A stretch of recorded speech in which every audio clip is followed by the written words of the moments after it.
Picture this. It's 1919.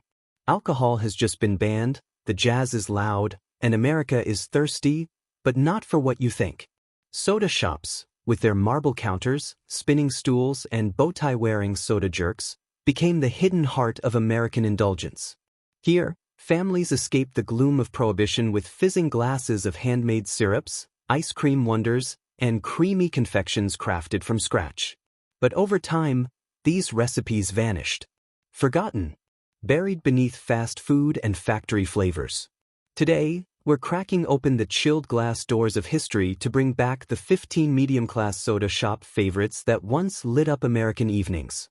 Some were creamy, others fizzy, a few were borderline magical. You won't believe what your great-grandparents were sipping instead of booze, and trust me, by the end, you'll wish these flavors made a comeback. So grab a spoon, or a straw, and let's revive the sweetest secrets of the Prohibition era. Asterisk, no eggs. No cream. So why did they call it the egg cream float? Well, that's part of the mystery and the magic behind one of the most iconic soda fountain treats of the Prohibition era. Born on the bustling streets of early 1900s Brooklyn, this drink was the working man's milkshake. A silky mixture of milk, seltzer water, and a generous squirt of chocolate syrup. Usually Fox's You Bet, if you asked any New Yorker worth their salt. Served in a tall soda glass, it foamed up like a draft beer, but held nothing stronger than bubbles and nostalgia. Despite its name, the egg cream had no alcohol, no egg yolks, and not a drop of heavy cream. The name? Some say it came from poor pronunciation, echt cream, meaning genuine cream, in Yiddish, morphed into egg cream over time. Others believed it was just clever marketing. After all, it sounded indulgent during an era where indulgence had been outlawed. Soda jerks would masterfully layer the ingredients. Chocolate syrup first, followed by chilled milk, then a sharp blast of carbonated seltzer, creating a frothy head that rose above the glass like a root beer float, hence the name float. The egg cream was cheap, cheerful, and surprisingly satisfying. It gave families and teens something fun to sip on when bars had gone dark, and soda counters became the new social hubs. Today, it's almost extinct, found only in a handful of nostalgic diners clinging to the past. But one sip, and you're back in 1919, where laughter echoed against tiled walls, and every glass fizzed with possibility. So tell me, would you dare to try one? Close your eyes and imagine it. A warm drizzle of golden butterscotch cascading over a snowy scoop of vanilla ice cream. A maraschino cherry on top, the clink of a long spoon against a glass dish, and laughter echoing off tiled walls. This wasn't just dessert. This was the butterscotch sundae delight, one of the crown jewels of the 1919 American soda shop era. When America was learning to live without certain indulgences, families turned to sweet treats like this to fill the gap. Sundays weren't just about sugar, they were ritual.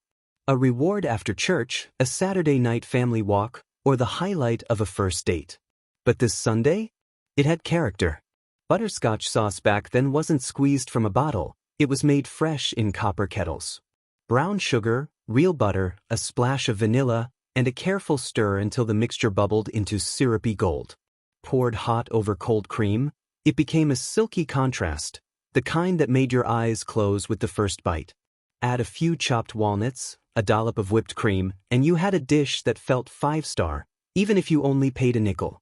Some soda shops even served it with a fanfare, a bell ring, a flourish, maybe even a wink from the soda jerk as he slid it across the counter.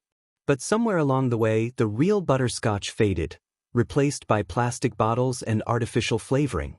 Today, we bring back the real thing, the forgotten art of making a sundae that deserved applause.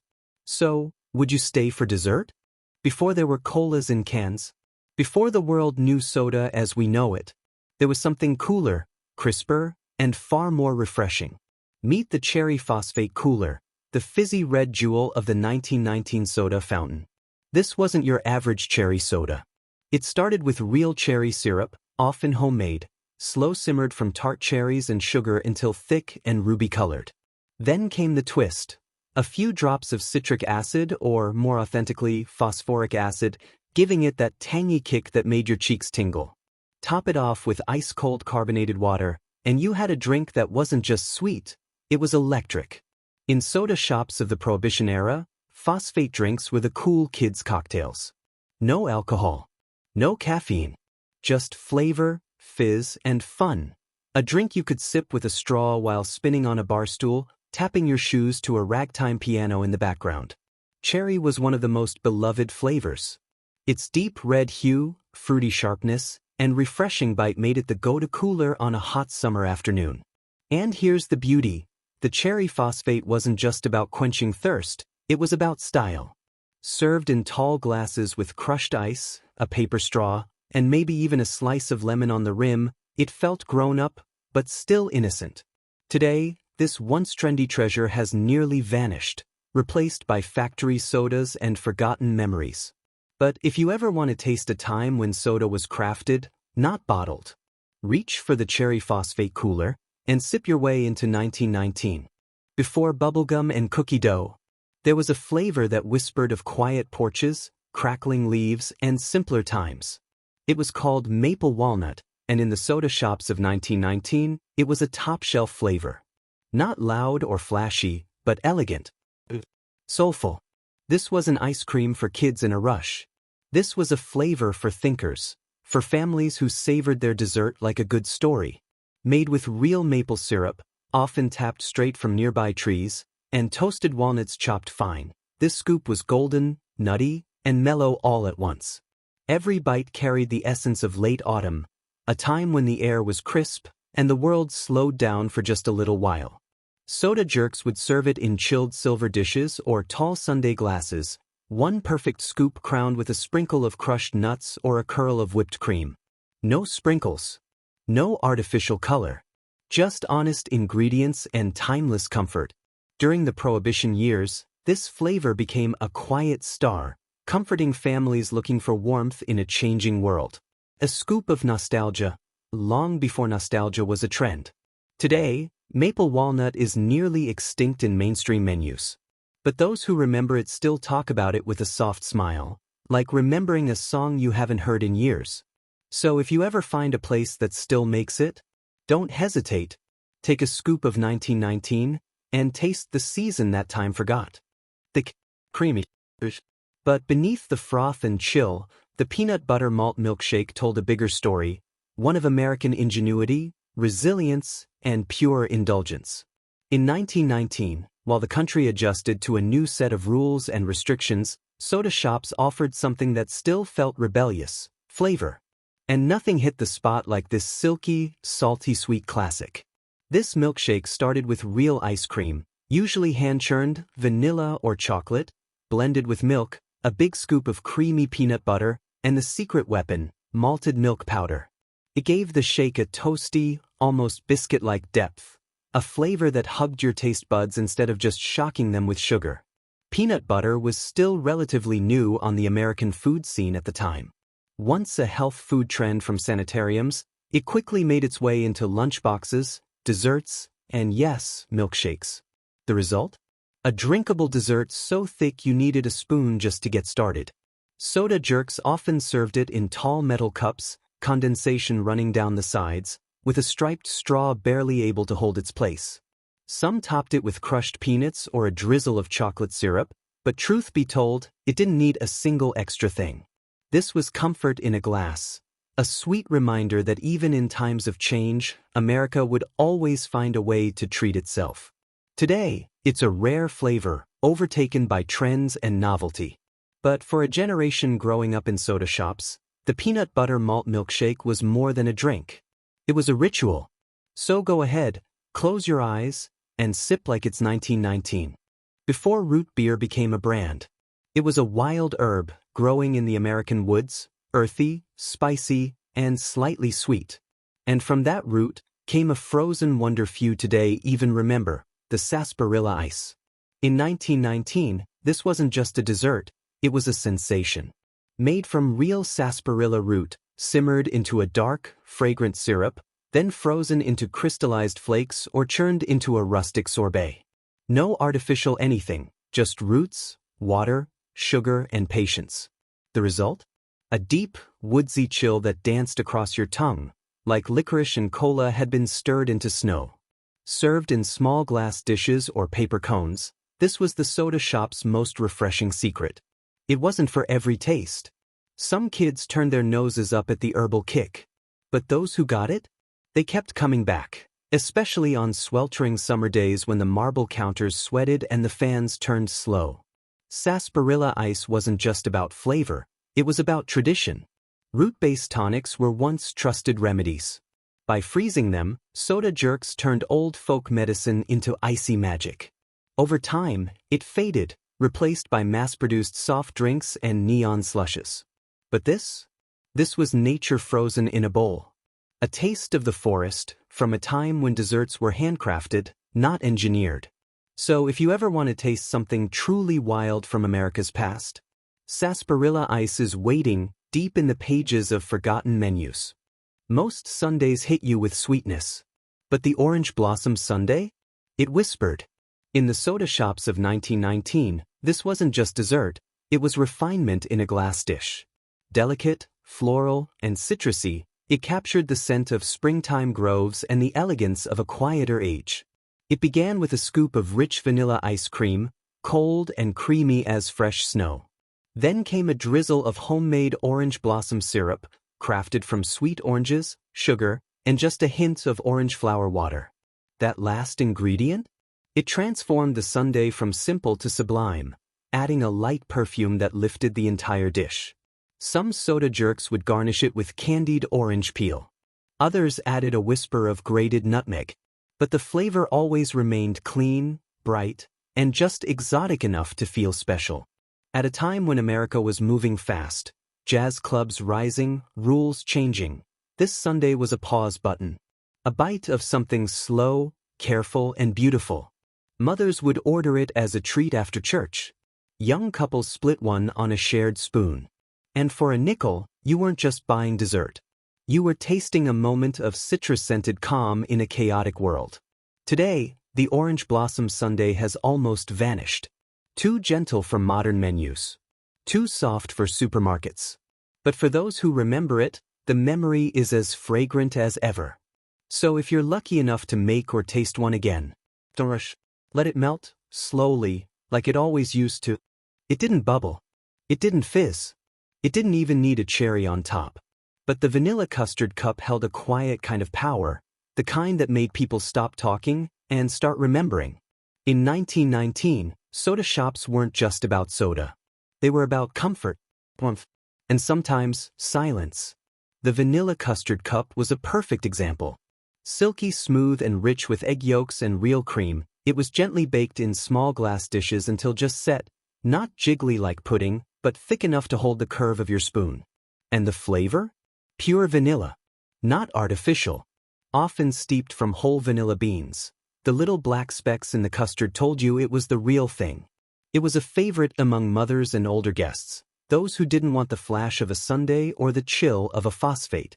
This was a thinking dessert, slow, rich, and impossibly soothing. Some topped it with nutmeg. Others added a dollop of whipped cream or a sugar crust torched just enough to crack. But the original version was plain, and proud of it. The vanilla custard cup reminded Americans that not every treat had to be loud. Sometimes, all you needed was one perfect spoonful of something soft, warm, and true. Today, it's nearly vanished from menus, replaced by instant puddings and factory-made imitations. But the real thing? It still lives in memory, and in the kitchens of those who remember how to bake slow and serve quiet joy in a cup. Some desserts were bold. Some were rich. And then there was the pineapple marshmallow whip, a dish so light, it felt like eating a cloud kissed by the tropics. In the sunny soda shops of 1919, this was the showstopper behind the glass, pastel-colored, fluffy, and topped with a cherry that sat like a crown. But what was it really? It started with canned or crushed pineapple, exotic at the time, mixed with sugar and gently folded into melted marshmallows. Yes, melted. The result was a creamy, billowy fluff that shimmered as it set. Once cooled, soda jerks whipped it into shape with chilled cream or egg whites, creating a mousse-like texture so delicate, it could float off your spoon. Then it was scooped into dainty glass dishes, sometimes layered with sponge cake or dusted with coconut flakes. For many families, this was the ultimate special occasion dessert, reserved for birthdays, church socials, or a rare soda shop visit when a child had done something worth celebrating. It was sweet, tart, and playful. It didn't pretend to be elegant, but it was pure joy. Pineapple was still a novelty back then, and marshmallows weren't mass-produced like today. So this dish felt both fancy and fun, a perfect balance of innocence and indulgence. Today, it's all but forgotten, replaced by commercial fluff and instant puddings. But back then, one bite of pineapple marshmallow whip was like tasting happiness itself. So, would you take a spoonful of soda shop sunshine? It hissed. It foamed. It fizzed up over the rim and made kids cheer like they'd just seen a magic trick. The old-fashioned root beer float wasn't just a drink, it was an event. In 1919, soda shops were the beating heart of small-town America. And this? This was their most beloved creation. Cold, spicy root beer, often homemade from sassafras root, wintergreen, and molasses, was poured over a towering scoop of hand-churned vanilla ice cream. The reaction was instant, frothy bubbles erupting like a science experiment. Sweet, fizzy foam rising as the flavors collided. It wasn't invented in 1919, but that's when it hit its golden age. Prohibition was in full swing, and root beer became the respectable drink of choice, comforting, nostalgic, and safe for every member of the family. Soda jerks perfected the art. Glass mugs chilled just right, ice cream soft enough to melt into the drink, and just the right pour to get that perfect swirl. Some added a straw. Others just handed you a long spoon and a napkin, because things were about to get messy. But that was part of the charm. Root beer floats were meant to be shared, slurped, and laughed over. A date night staple. A childhood reward. A summer evening memory in the making. Today, the world moves fast, but when you sip a real root beer float, time slows down. And for a moment, you're back at the counter, watching the fizz rise, tasting America as it once was. So go ahead. Pour the root beer. Scoop the ice cream. And let the float do what it's always done best. Bring joy. Frosted. Fizzy. Mysterious. The grape julip slush was unlike anything else behind the soda counter. Long before frozen drinks came out of noisy machines. This one was hand-crushed, hand-mixed, and crafted for the boldest of palates. In 1919, grape was a daring flavor. Deep, dark, rich with fruity sweetness and just a touch of bite. Add in the cooling lift of mint, the julip signature, and suddenly, this wasn't just a slush. It was a refreshing rebellion in a glass. Soda jerks made it by chilling real grape juice or syrup, mixing it with ice chips, and stirring in fresh mint leaves, often muddled right there on the spot. Then came the sparkle, a splash of seltzer or soda water to bring it to life. Served in tall glasses, with a sprig of mint and a purple paper straw, it looked like royalty and tasted like summer after the rain. It was especially popular with teens and adventurous families, those who wanted something a little different, a little grown-up, but still fun. No alcohol, of course, just the idea of a julip without the rules. The grape julip slush was cooling, aromatic, and just tart enough to keep you sipping. And on a hot July afternoon, it felt like air conditioning in a cup. But time moved on. Grape lost its glamour. Mint was pushed aside. And the slush, once carefully made, became factory frozen. Today, the grape julep slush is almost completely forgotten. But those who tasted it remember the chill, the color, and the fizz that danced on your tongue. So tell me, if you could bring back one lost drink from the soda fountain era, would you choose the purple one? It was warm and cold at the same time, sweet and smoky, like a campfire had drifted into a soda fountain and asked to stay a while. This was the toasted marshmallow cream soda, a flavor so unique, it walked the line between comfort and invention. Back in 1919, soda jerks were more than just servers, they were flavor artists. And cream soda? That was their canvas. To create this dreamy treat, they started with vanilla cream soda, rich, fizzy, and golden. Then came the twist. Real marshmallows, hand-toasted over open flame or hot coals, were melted into warm syrup, giving off that unmistakable charred sugar aroma. They stirred the syrup into the soda just before serving, letting the smoky sweetness swirl with the vanilla fizz. Some shops even added a dollop of whipped cream or floated a single marshmallow on top, torched to golden perfection. The result? A soda that tasted like memory, like summer nights, front porch laughter, and sticky fingers by the fire. Kids were enchanted. Adults were curious. And for just a few cents, you got to drink something that felt like pure imagination. It didn't last forever. Toasting marshmallows took time, and time eventually ran out for handcrafted soda flavors like this one. Mass production couldn't capture the fire, the glow, or the magic. But if you ever smell sugar burning just right, not too much, not too little, you might remember a taste that once lived only in the hearts of soda fountains. Would you try it? This, the foam, the fire in a glass? It was thick. It was smooth. And it had just enough sweetness to make you close your eyes after the first sip. The chocolate syrup eggnog wasn't your holiday supermarket carton. It was a handcrafted marvel, straight from the marble counters of a 1919 soda shop. At a time when America was searching for comfort during a season of change, this creamy creation offered just that, tradition with a twist. The base? Real eggnog, made in-house by soda jerks using fresh eggs, whole milk, sugar, and a whisper of nutmeg. No preservatives. No shortcuts. It was chilled, frothy, and richer than anything you'd find in a bottle today. But then, they added chocolate syrup. Not the squeeze bottle kind, but thick, dark, cooked cocoa syrup, often made with pure Dutch cocoa and cane sugar.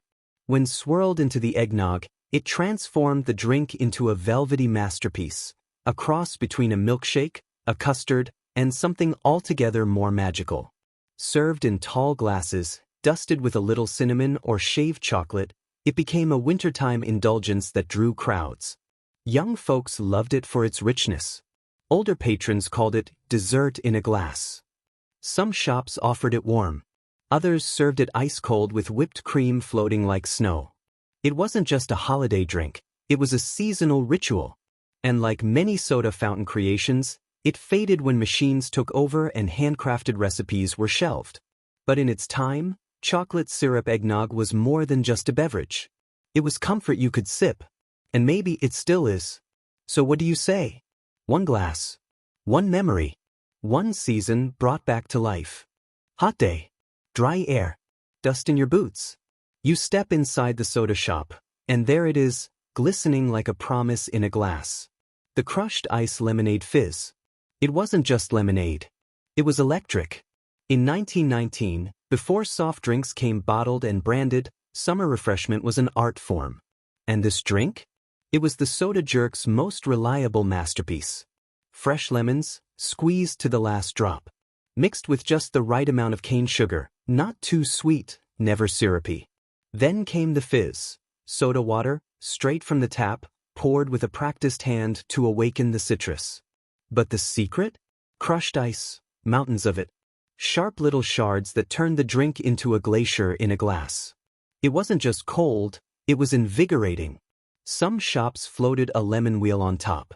Others added a mint sprig or a striped paper straw. But no matter the garnish, this drink did one thing beautifully. It revived you. It cooled you from the inside out. It made conversations linger. And it made soda fountains the place to be when the world outside felt too hot to move. For a few cents, it was the closest thing to a breeze money could buy. Today, we sip from cans and plastic cups. But back then, you could taste the squeeze, the sparkle, and the ice between your teeth. So tell me, if you walked into that shop on a scorching July day, would you order one? They were wrapped in wax paper, stacked behind foggy glass. And on a hot day in 1919, they disappeared faster than you could blink. The strawberry ice cream sandwich wasn't just dessert.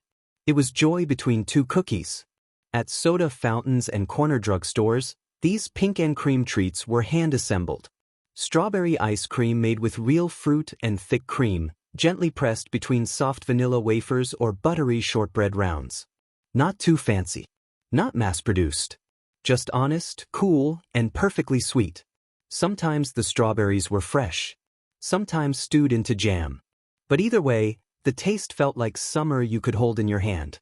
Kids clutched them with sticky fingers. Parents sneaked bites between sips of coffee. And soda jerks handed them out like little promises that everything was going to be okay. And now, as we take this final bite of America's forgotten flavors, one thing becomes clear. These weren't just recipes. They were memories. Passed down quietly. Tucked into lunch pails and paper bags. Shared between generations, and almost lost. But not anymore. Because if you've come this far, if your mouth is watering and your heart is just a little fuller, then we're building something beautiful together. A table of history. One bite at a time. So before you go, hit subscribe and help keep these flavors alive. Because there's still so much more to taste. And trust me, you don't want to miss what's coming next.